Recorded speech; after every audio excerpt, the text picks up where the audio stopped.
Thì bên anh hôm nay thấy căng thẳng quá, chắc là tại công việc của anh. Mục đích gì của anh đồng ý cho em rồi bên anh. Mà thôi, chắc là do công việc của anh quá áp lực thôi, anh mới thế thôi.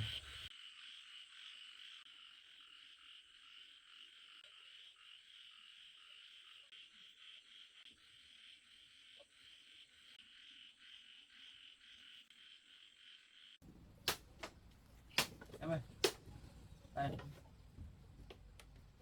anh đang định mở đan thuê như thế này, em biết đan kiểu này không? Đây anh định đan như thế này này, em đan được không? Em biết không? Anh thích đan như thế này cơ mới đẹp. Cho em đi làm thì anh hỏi anh chủ, anh Dương chủ đất ở chỗ mình mua này xem anh này có biết ai trong này biết đan không?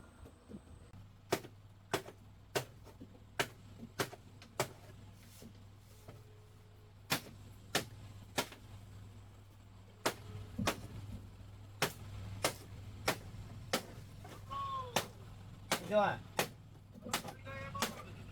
Thế em hỏi anh tí, ở trong chỗ mình này có ai mà biết đan thuê làm nhà không nhỉ? Vâng, đan thuê để vào nhà mà. Vâng.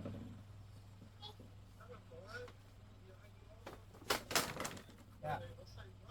Thế anh tìm xem có ai có một người hoặc hai người sang em nhờ đan đi thuê nhà với.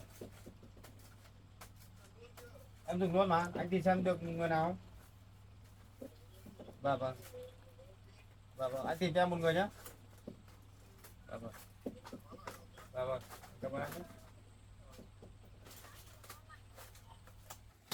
Anh vừa hỏi anh Dương kia rồi. Anh bảo là anh sẽ tìm hộ cho mình một hai người để hộ đan phên nó nhanh. Với lại em và anh cũng cảm thấy đan cái kiểu anh nói đâu. Cái băng phê chờ đó, không biết có ai đến.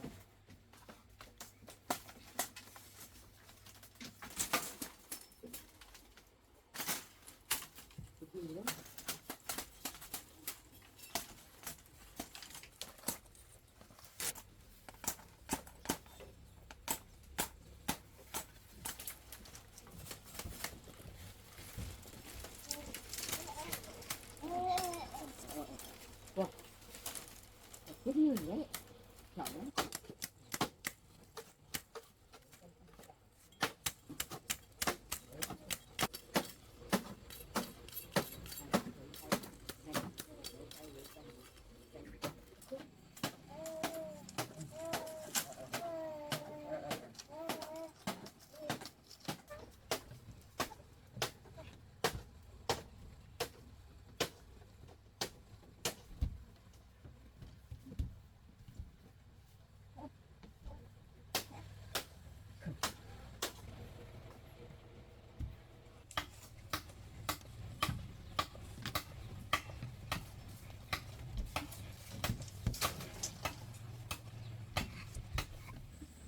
Sao chưa thấy có ai đến nhỉ? À đây, cô đây. Hai cháu nữa. Vâng. Hai cháu đang thuê à? Vâng, cháu đang nhờ anh Dương bên này bảo tìm với cháu một người để đăng ký tên này. Cháu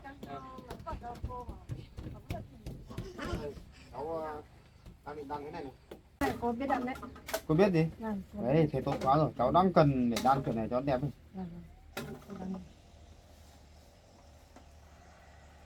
Cháu đo kích thước hết rồi. Đang hết khung này hả cháu? Cháu ý là cháu sẽ đan hết cả một cái khung này hẳn một tấm phên luôn. Cháu đo sẵn hết rồi mà cháu không biết đan. Không sao, đi cô phá hộ Thế cô hộ cháu nhé. Vâng. Đây. Cháu băm ra hết rồi. Bây giờ đan cái nào nhỉ? Một cái này ra đâu là cháu của cô bê cái này con cái này một tí. Em ơi, cô bên đây. Đan kiểu đơn giản thì cháu làm được nhưng mà kiểu khó khó này cháu chẳng biết. Đây là cái đặt như thế này.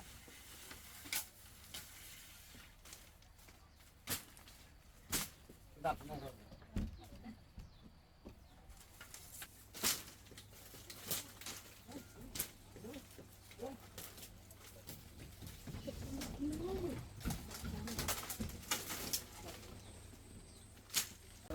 cái này không phải là một miếng úp một miếng ngửa Không, cái này không phải như thế đâu. không phải Như lấy cái ngắn kia về úp xuống. Còn cái này thì mình không này nó thử lên. Bài học quay nó thì nó không bằng nhau.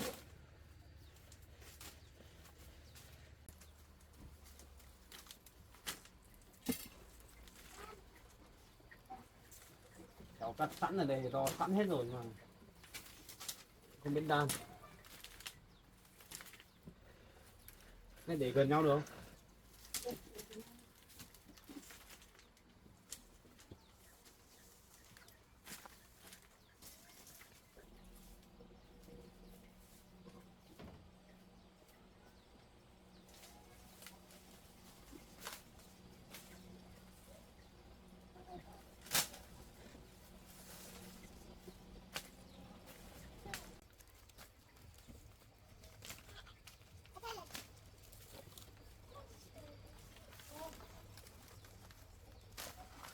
Hai cái lên trên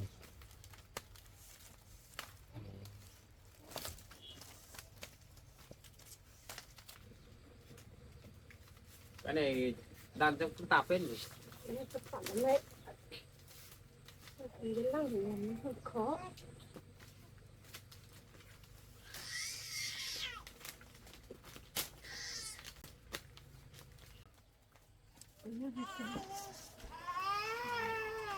Em đi xem con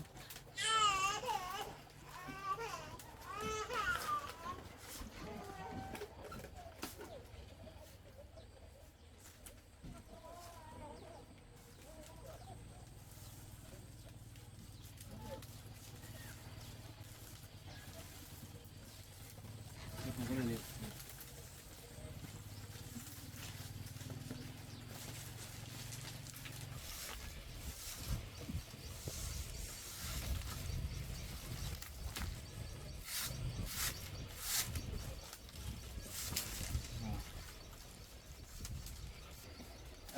Đấy, đi găng tay con kìa. Nó từng á. Đi găng tay sợ cắt tay.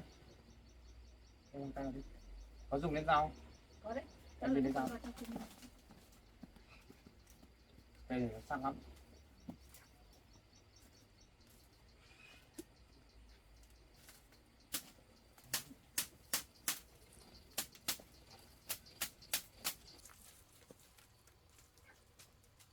Cái miếng này để trên Sao đó? Cái tí nó sách. Nó sách lúc ba nó sách. em đi hộ phôn.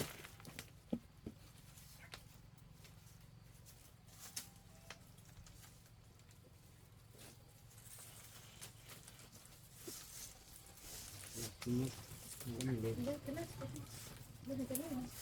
Nhớ hai cái này. Cháu nhìn thấy hoa hết cả mắt ra. Chả biết chỗ nào ra chỗ nào. Được rồi. Nhớ hai cái này.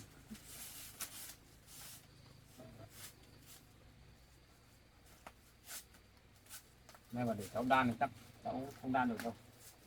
Mà không làm sao không biết đàn đâu. Khó lắm đấy.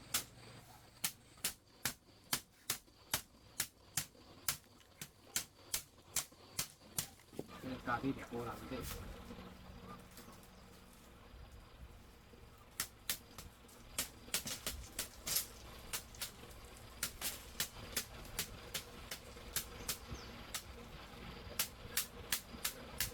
Hết. Mình thấy giống cái khen ở trong hình trong điện thoại em này. Giống cái này. Đó rồi, con ra cái này. Rồi nhân thử cái này. Nhớ cái này. Rất đẹp đấy.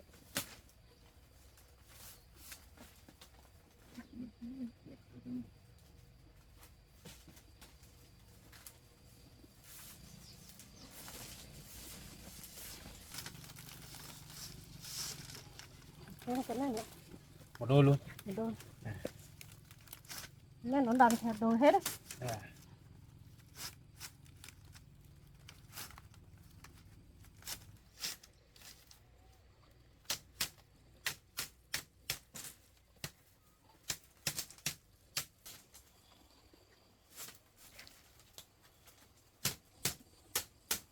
rồi thật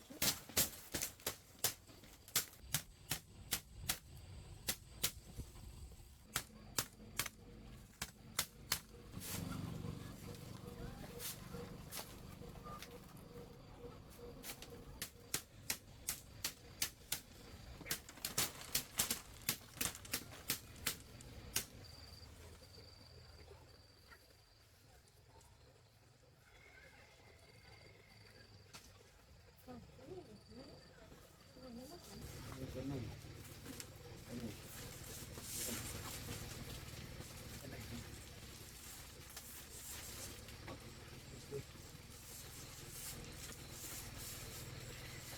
cái này đan chậm thật đấy cô nhỉ. chậm lắm mơ cái này nó không dám dừng lắm đấy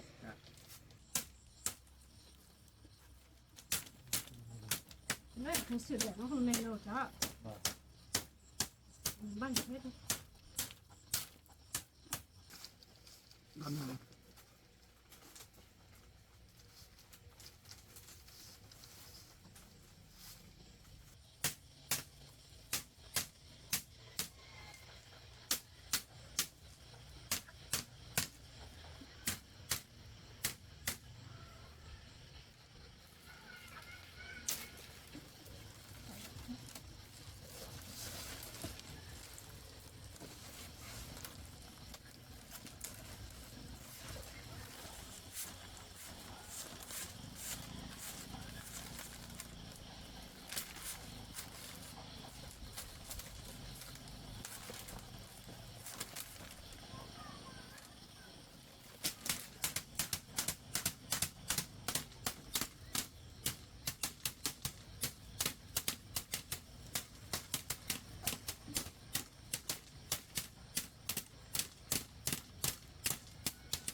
Tôi cho cô.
Lấy 2 cái.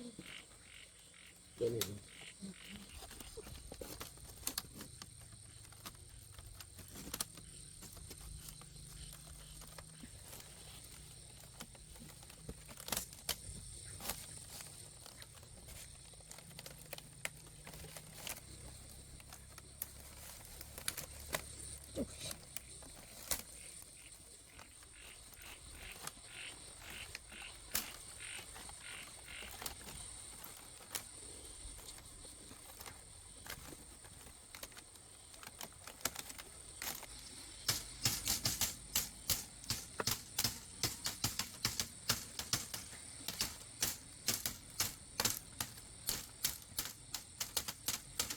cũng xong được một bước rồi.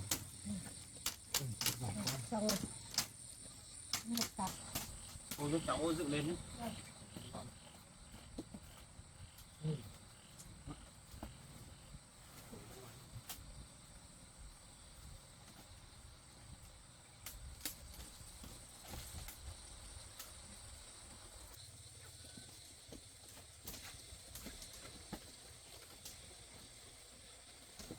Mai hẳn cái cây này là đây cháu ạ. Vâng. Mình cũng đủ đấy. Em mới lấy cây về chống tạm, mai buộc sau, giờ muộn lắm rồi để cho cô nghỉ đã. Chống tạm đi. Cô bây giờ làm tạm được cái này đã. Vâng. Giờ cũng muộn rồi, tối rồi đấy. Có gì mai sáng mai cô lại sang hộ cháu nhé. Vâng. Mai cô. Cảm ơn cô nhé. Vâng. Mai cô về nhá. Vâng.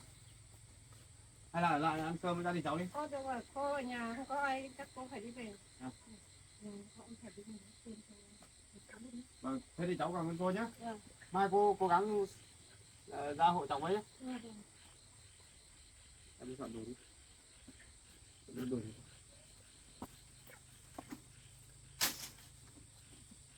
Con đặt cái để đây em. Trên nhà tắm rửa xong ăn cơm đi.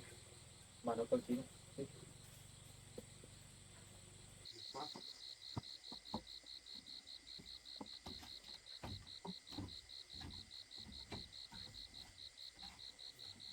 Làm cái công nhận đẹp rồi. Bán đẹp rồi. Không làm đi.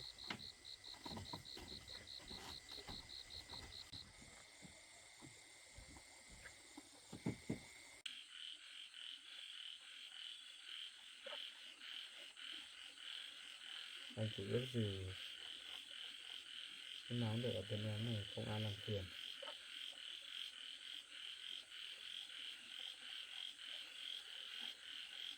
Thì riêng anh hôm nay anh thấy căng thẳng lắm, chắc là tại công việc của anh.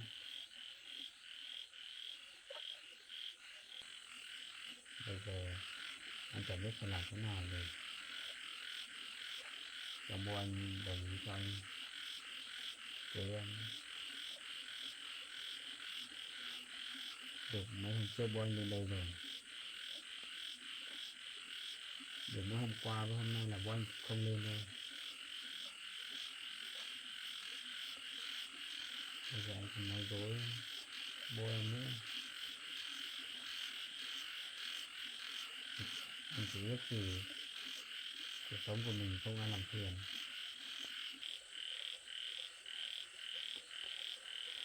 Bây giờ anh chỉ ước một điều nhỏ nhoi thôi. Anh ước gì của anh đồng ý cho em về bên anh.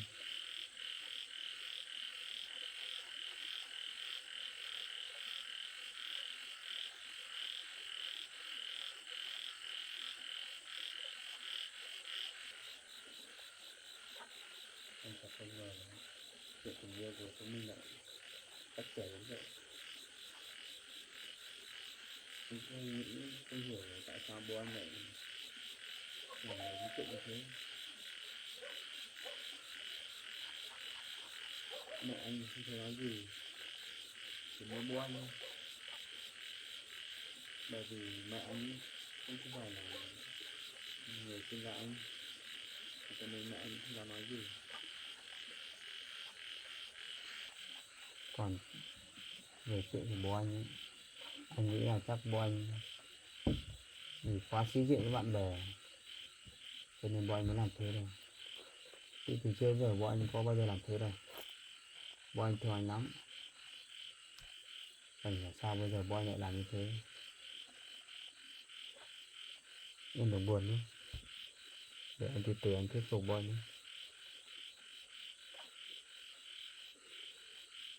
Cái tình yêu của anh vẫn dành chọn cho em thôi. Em sau này mà ví dụ như chuyện tình yêu của mình có trắc trở nhiều đi chăng nữa thì em đừng rời bỏ anh nhé. Em luôn bên anh nhé. Thời gian là anh áp lực lắm.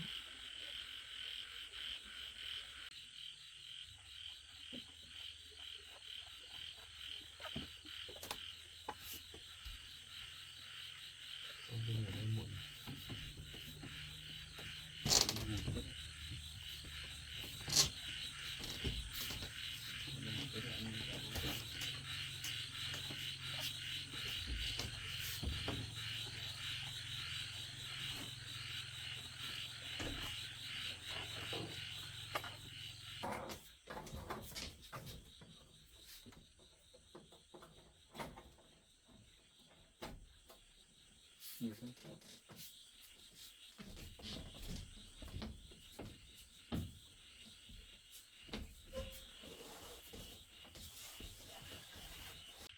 Mua đi. Muộn này.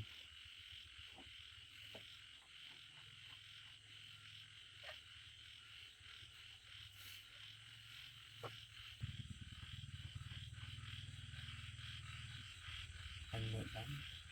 Anh ngủ trước nhé. Anh cũng ngủ đi.